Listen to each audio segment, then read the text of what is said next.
On voit qu'effectivement, en France en particulier, la palette de solutions se réduit, qu'en plus, il y a une incertitude et une mouvance énorme en termes de pression géopolitique, d'incertitude autour des flux, du réglementaire. Et donc, au milieu de tout ça, chez nous, Bayer, les céréales, c'est vraiment un engagement très fort qu'on a aux côtés de l'ensemble de la filière. Donc, on s'attache à continuer à investir très fortement pour développer des solutions, donc en termes de recherche, mais aussi pour innover différemment avec des solutions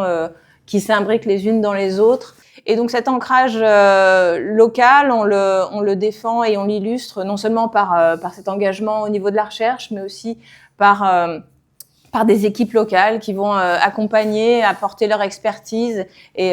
aider à cette transition majeure qui va avoir lieu en 2026 bien sûr, mais sur les années qui suivent aussi. Et puis en termes d'outils de production, parce que donc on a un ancrage industriel très fort en France et en Europe, et on est convaincu que c'est absolument essentiel pour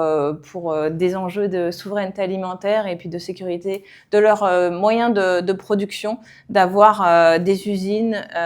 en France avec des normes de qualité françaises, mais aussi la réactivité que ça peut nous conférer et la souveraineté industrielle au service de la souveraineté alimentaire.